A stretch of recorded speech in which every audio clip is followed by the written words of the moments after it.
கர்த்தருக்கு மகிமை உண்டாவதாக. இந்த காலை வேளையிலே ஒரு சிறிய தியானத்தை பார்ப்போம். ஏசாயா தீர்க்கதரிசியின் புஸ்தகம் 49வது அதிகாரம் 16வது வசனம். ஏசாயா தீர்க்கதரிசி புஸ்தகம் 49:16. இதோ என் உள்ளங்கையில் உன்னை வரைந்திருக்கிறேன், உன் மதில்கள் எப்போதும் என் முன் இருக்கிறது. இதோ என் உள்ளங்கையில் உன்னை வரைந்திருக்கிறேன். இந்த காலை வேளையிலே நம்மை வழிநடத்துகிறது, நம்மளை தாங்குகிறது, நம்மை பாதுகாக்கிறது கர்த்தருடைய கரம், வல்லமையுள்ள கரம். இந்த கருத்தை குறித்து தான் அவர் சொல்லுகிறார், நான் உன்னை உள்ளங்கையிலே வரைந்திருக்கிறேன் என்று. அவர் உள்ளங்கையிலே நாம் வரையப்பட்டிருக்கிறோம்.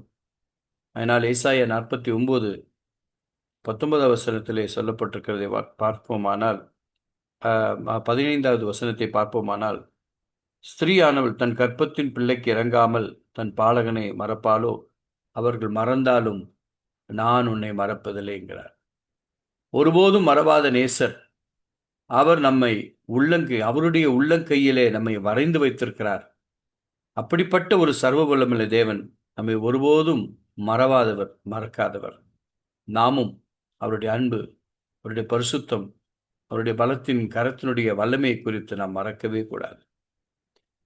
ஆகினால தான் சொல்லுகிறார், நான் உன்னை மறப்பதில்லை. தேவனுடைய கரம் நம்மை உருவாக்கிற்று. தேவனுடைய கரம்தான் நமக்கு ரட்சிப்பை கொடுத்தது.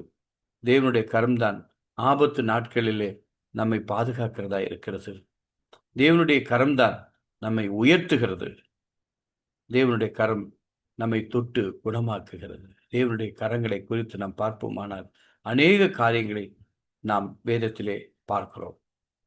எகிப்து தேசத்திலே 430 வருடங்கள் இஸ்ரவேல் ஜனங்கள் சிறைப்பட்டு அடிமைத்தனத்திலே இருந்த ஜனங்களை மீட்டு கர்த்தருடைய வலது கரம்தான் அவர்களை கானானுக்குள் பிரவேசிக்கும்படி இந்த வனாந்திர பாதையிலே நடத்தி சென்று வந்தது என்று வேதம் சொல்லுகிறதை பார்க்கிறோம். ஏனென்றால் மோசேயோடு கூட கர்த்தருடைய கரம் இருந்தது என்று சொல்லப்பட்டிருக்கிறது. அது செங்கடல் முன்பாக நின்ற பொழுது இஸ்ரேல் ஜனங்கள் தனக்கு இன்னும் ஒன்றும் பரிகாரம் இல்லையே, இனி அவ்வளவுதான், இது முடிவு என்று சொல்லத்தக்கதாக ஒரு பேராபத்து வந்தது.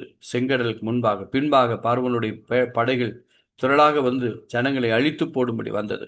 ஆனால் மோசேயை பார்த்து சொன்னார், உன் கையில் இருக்கிற கோலை நீட்டு என்று சொன்னார். உடனே உன் கையில் இருக்கிற கரத்தில் இருக்கிற கோலை நீட்டின பொழுது தேவனுடைய கரத்தின் வல்லமை விளங்கிற்று. செங்கடல் இரண்டாக பிளந்தது. இன்றும் நம்முடைய வாழ்க்கையில எல்லாம் முடிந்து விட்டது, இனி ஒன்றுமே இல்லை என்று சொல்ல முடியக்கூடாது. ஏனென்றால் சொல்ல முடியாது. ஏனென்றால் முடியாததை முடித்து காட்டுகிறவர் தான் நம்முடைய தேவன். ஏனென்றால் அவருடைய பலத்தின் கரம், வல்லமையின் கரம் நம்மை வழிநடத்துகிறது.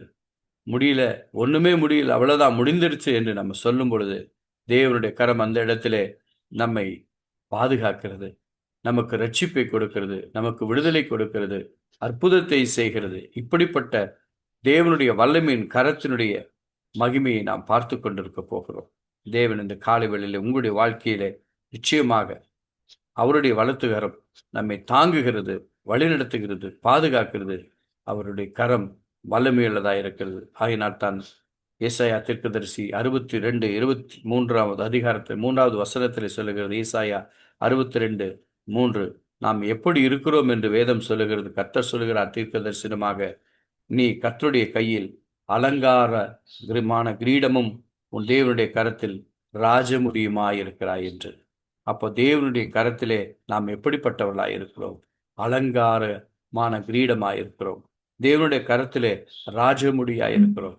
சர்வத்தையும் ஆளுகை செய்கிறவருடைய கரத்திலே நாம் வரையப்பட்டிருக்கிறோம். அவர் கரத்தினாலே உருவாக்கப்பட்ட நாம் அவருடைய கரத்திலே நாம் வரையப்பட்டிருக்கிறோம். ஆகினால் தான் ஏசாயா தீர்க்கதரிசி சொல்லுகிறார், இதோ என் உள்ளங்கையில் உன்னை வரைந்திருக்கிறேன், உன் மதில்கள் எப்பொழுதும் என் முன் இருக்கிறது. என் அன்பு தேவனுடைய பிள்ளையே, உங்கள் ஒவ்வொருவரையும் தேவன் உள்ளங்கையிலே வைத்திருக்கிறார். இந்த உள்ளங்கையிலே வைத்திருக்கிற அந்த கரம் நம்மை பாதுகாக்கிறதா இருக்கிறது, நம்மை அரவணைக்கிறதா இருக்கிறது. தேவனுடைய கரம் நம்மை தாங்குகிறதா இருக்கிறது, நம்மை பலப்படுத்துகிறதா இருக்கிறது. உங்களுடைய வாழ்க்கையிலே தேவன் உங்களை உள்ளங்கையிலே அவர் வரைந்து வைத்திருக்கிறார். ஆகினாலே நீங்கள் எதை குறித்தும் பயப்பட வேண்டாம். கர்த்தர் உங்களை பாதுகாப்பார். கர்த்தருடைய கரம் உங்களை தாங்கும். கர்த்தருடைய கரம் உங்களை பாதுகாக்கும். நம்முடைய அந்த அன்பின் கரத்தை நாம் இறுக பிடித்துக் கொள்வோம். நாம் பிடித்துக் கொள்வோம். கர்த்தர் நிச்சயமாய் நம்மை பாதுகாக்க அவர் வல்லவராயிருக்கிறார். ஆகினாலே அவர் ஒருபோதும் மறவாதவர். உங்களை ஒருபோதும் மறவாதவர். உங்கள் கையிலே, அவருடைய கையிலே அலங்கார கிரீடமாய் தேவனுடைய கரத்திலே கர்த்தருடைய ராஜமுடியுமாய் இருக்கிறோம்.